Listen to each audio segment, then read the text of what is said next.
ሰላም እንዴት ናችሁ? ዶክተር ዮናስ ነኝ። ኤችአይቪን በሚመለከት ሁለት የሚያናዱኝ ነገሮች ሼር ላረጋችሁ ነው የመጣሁት። እኛ ከሕክምና ትምህርት ቤት ስንመረቅ ከዛ ጠቅላላ ሐኪም ሆኜም ሰርቻለሁ። በዛን ጊዜ የኤችአይቪ ስቴጂንግ ይባላል። ስቴጅ 1 ማለት ገና ምልክትም ማሳየት አልጀመረም። ስቴጅ 2 የተወሰኑ ምልክቶች፣ ከዛ ስቴጅ 3 ከበድ ያሉ፣ ስቴጅ 4 ሲሆን ደግሞ በጣም ከባድ ህመሞች ሲያዝ ማለት ነው ግለሰቡ። እና ያኔ አንድ ሰው ኤአርቲ የሚጀምረው ስቴጅ 3 ወይም ስቴጅ 4 ከበድ ያለ ህመም ከታመመ ነው። ወይንም ደግሞ ሲዲ4 ወርዶ ከ350 በታች ከሆነ ኤአርቲ ይጀመራል። ሁሉም ቦታ እንደዛ ነበር ስንሰራ የነበረው እና እኔ ሁሉም ዓለም ላይ እንደዛ የሚሰራ ነበር የሚመስለኝ። ኤኒዌይ በቅርብ ግን ሰዓት ያኔ እኛ እንደዛ በምናክምበት ጊዜ ራሱ በምዕራቡ ዓለም አንድ ሰው ልክ ዳያግኖስ ተደረገ ወዲያውኑ ኤአርቲ ይጀመርለታል።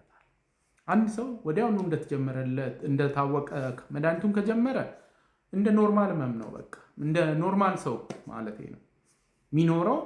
ሳይድ ኢፌክትም ብዙ አይኖረውም። ከዛ ላ ተጓዳኝ በሽታም ተጋላጭ አይሆንም። ሲዲ4ም ገና ሳይወርድ በፊት እዛው ላይ ጥሩ እንደሆነ መኖር ይችላል ማለት ነው። እኛ ስናደርግ የነበረው ግን ሰውየው በጣም ተዳክሞ ሌሎች በሽታዎች ይዘውት ምናምን ኤአርቲ እንዲጀመር ሲደረግ ሳይድ ኢፌክቱ በጣም ከባድ ነው።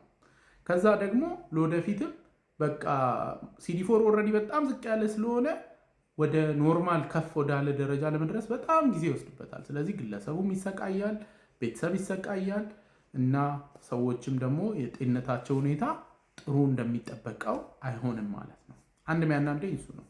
ሁለተኛው የሚያከራክር ነጥብ ነው። ግን ኢትዮጵያ ውስጥ አንድ ሰው ለኤችአይቪ ተጋላጭ ከሆነ መድኃኒት እንግዲህ ለተጋለጡ ሰዎች የሚሰጥ መድኃኒት አለ። ፖስት ኤክስፖዠር ፕሮፊላክሲስ ይባላል።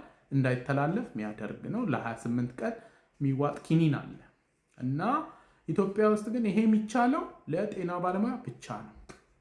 የጤና ባለሙያ ስራ ቦታ ላይ በስራ ምክንያት ተጋላጭ ከሆኑ እንግዲህ ሕክምና ላይ ደም እንነካለን፣ የተለያዩ የሰውነት ፈሳሾች አሉ።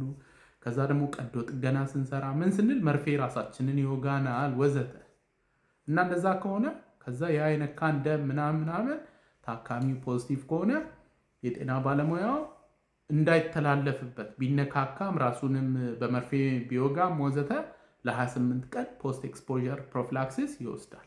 ሌሎች ሰዎች ግን አይቻልም ነው የሚባለው። በሌላው ዓለም ላይ ግን አሁን ላይም ሰዎች ተጋላጭ ሁኔታ ውስጥ ነበርኩኝ ካሉ መድኃኒቱ ይሰጣቸዋል እና ኢትዮጵያ ውስጥ ሌሎችም ታዳጊ ሀገሮች ላይ እንዳይሰጥ የሚያደርገው የተለያዩ ምክንያቶች አሉ። አንደኛው መድኃኒቱ እኮ ውድ ነው፣ እንዲህ ዝም ብሎ የሚሰጥ አይደለም የሚል አርጊመንት አለ። ሁለተኛው ደግሞ ሰው ሁሉ እኮ ልቅ በቃ እንዲሆን ነው እንደዚህማ ካደረግን የሚሉ አርጊመንቶች አሉ እና የኔ እይታ ምንድን ነው፣ ይሄ ሞራሊስቲክ ነገሩን ትተን በዋናነት አንድ ሰው ለምሳሌ ተጋላጭ ሁኔታ ውስጥ ካለፈ መድኃኒቱን ለ28 ቀን እንዳይያዝ መከላከያ ቢወስድ ይሻላል ወይስ ድንገት ደግሞ በኋላ ፖዚቲቭ ከሆነ እድሜ ልክ ነው የሚወስደው? ስለዚህ ፋይናንሻሊ ራሱ ዳዝንት ሜክ ሴንስ። ሁለተኛው ደግሞ እንግዲህ ሰዎች ቶሎ መከላከል ከተቻለ ከኤችአይቪ ጋር ተያይዞ የሚመጣ ተጓዳኝ በሽታዎች አሉ። ሆስፒታል መተኛት አለ። አንድ ሰው ሲተኛ ማለት ሆስፒታል ሌላ የታመመን ሰውን ቦታ ወረፋ ያረዝማል፣ የሌላ ሰውን ቦታ ይይዛል። ከዛ ከግለሰቡ አልፎ ደግሞ ቤተሰብም ለማስታመም ስራ ይተዋል ወዘተ። እነዚህን ሁሉ ግምቱ ስንከት ተጋላጭ የሆኑ ሰዎች ቢወስዱ የተሻለ ነው ብዬ አስባለሁ። ይሄ አለመሆኑ ደግሞ ያናደኛል። ኤኒዌይ ለዛሬ እንግዲህ ይዤላችሁ የመጣሁት ይህንን ይመስላል። ሁልጊዜ እንደምለው ያለ አእምሮ ጤና የለም። ደህና ሁኑ።